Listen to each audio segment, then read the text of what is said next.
I have faced it with a card of 10. 'Tis in my head to do my master good.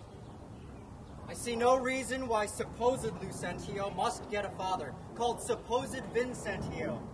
And that's a wonder. Fathers commonly do get their children, but in this case of wooing, a child shall get a sire, if I fail not of my cunning.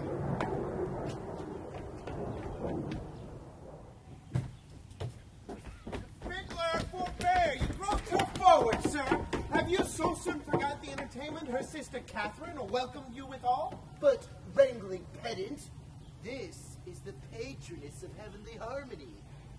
Then give me leave to have prerogative, and when in music we have spent an hour, your lecture shall have leisure as much. Preposterous ass that never read so far to know the cause why music was ordained. Was it not to refresh the mind of man after his studies or his usual pain? Therefore give me leave to read philosophy. And while I pause, sir, in your harmony. Sirrah! I will not bear these braves of thine. Why, gentlemen, you do me double wrong. To strive for that which resteth in my choice.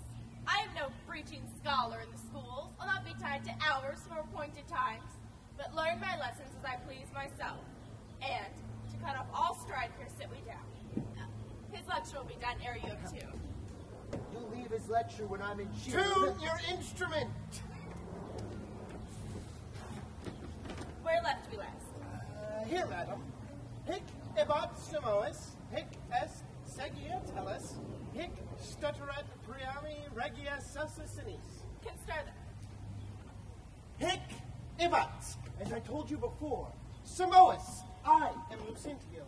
Hic est, son unto Vincentio of Pisa. Segia tellus, disguise thus to get your love. Hic stutteret, and that other Lucentio that comes to wooing. Priami is my man. Tranio, Regia, bearing my port. Celsa sinis, that we might beguile the old pantaloons. Madam, my instruments in shoe. Let's hear. Oh, by the treble jars. Now let me see if I can stir it. Hic ebate simois, I know you not. Hic est sagia tellus, I trust you not. Hic steterit priami, take heed he hear us not. Regia, presume not. Celsa sinis, despair not. Madam, 'tis now in tune. All but the bass. The bass is right! 'Tis the bass knave that jars! How fiery and forward our pedant is! In time I may believe, yet I mistrust. I must believe my master, else I promise you I should be arguing still upon that doubt. But let it rest. Now, Lydio, to you. Good master, take it not unkindly pray that I've been thus pleasant with you both. You may go. Leave. Give me leisure to have lecture. My lessons make no music in 3 parts. Well, I must wait.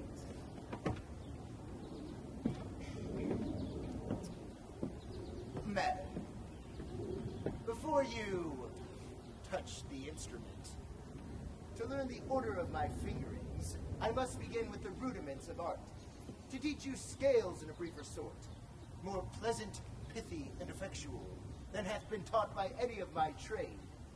And there it is in writing, fairly drawn. Why, I am past my scales long ago. Yet, read the scale Hortensio.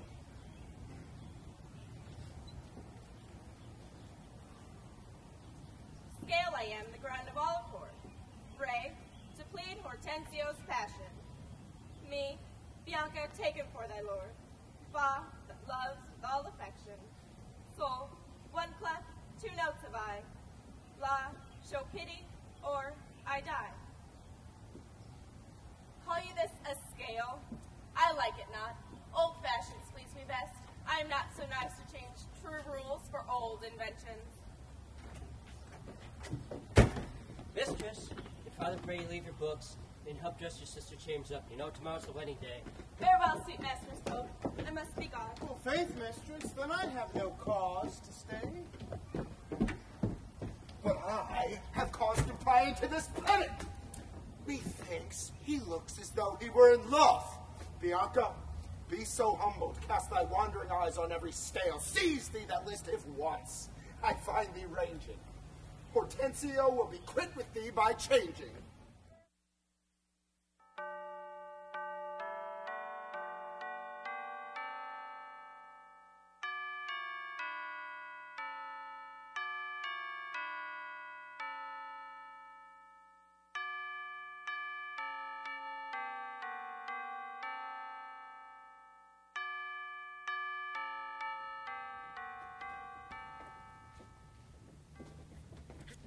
Lucentio! This is the appointed day that Caterina and Petruchio should be married, and yet we hear not of the bridegroom. What will be said? What mockery will it be to want the bridegroom when the priest attends to speak the ceremonial rites of marriage? What sayest, Lucentio, to this shame of ours? No shame but mine. I must forsooth be forced to give my hand opposed against my heart to a mad-brained rudesby full of spleen, who wooed in haste and means to wed at leisure. I told you he was a frantic fool, hiding his bitter jest and blunt behavior. To be noted for a merry man, he'll woo 1,000 point the day of marriage. Make friends, invite, proclaim the banns, yet never meets wed where he hath wooed. Now must the world point to poor Catherine and say, lo, there's mad Petruchio's wife. If it would please him, come and marry her.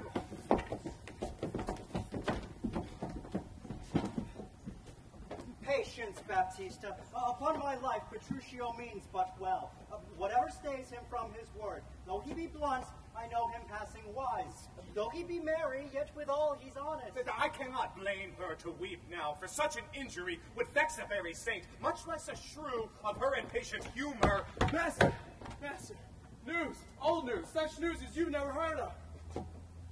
Well, is it old and new news? How may that be? Why, is it not news to hear Petruchio's coming? Oh, is he come? Why, no. Well, what then? He is coming. Well, when will he be here? He stands where I am and sees you there. No! But say, what to thine old news? Why, Petruchio is coming in a new hat and an old jerkin, a pair of old breeches, thrice turned a pair of boots that have been candle cases. One buckled, another lace, and an old rusty sword taken out of the town armory with a broken hilt, shapeless, and 2 broken points. Besides, possessed with the glanders and like the Moses and the chimes, troubled with the lamp-ash, infected with the fashions, full of wingdalls, sped with spavins, red with yells, past cure the pot, stark spoiled with the staggers, benign with the bot, shoulder shotted and swayed in the back, and near-legged before with a hat checked fit, and a headstall of sheep's leather, which, being restrained to keep from stumbling, have often been burst, and now repaired with knots, 1 girth, 6 times the piece, and a woman's croup of velour with 2 letters for her name freely set down in studs, and here and there pieced with pack thread. Well, who comes with him? Oh, sir, his lackey, for all the world comparison like his master. With a linen stock on one leg and the cursed boot holes on the other, and guarded with a red and blue list and a whole hat with the humor of 40 fancies pricked in for a feather. A monster, a very monster in apparel. Not like a Christian footboy or a gentleman's lackey. Tis some odd humor that pricks him to this fashion, yet oftentimes he goes but mean apparel. Oh, I am glad that he has come, however he comes. Why, sir, he comes not.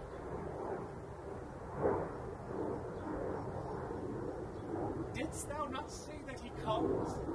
Who that, Petruchio came? Aye, that Petruchio came. No, sir, I say his lackey comes, with him on his back. No, why, that's all! Why? Where be these gallants who let home? You are welcome, sir. And yet I come not well. And yet you halt not. Not so well apparelled as I wish you were. Were it better I should rush in thus? But where is Kate? Where is my lovely bride? How does my father? Where gaze this goodly company?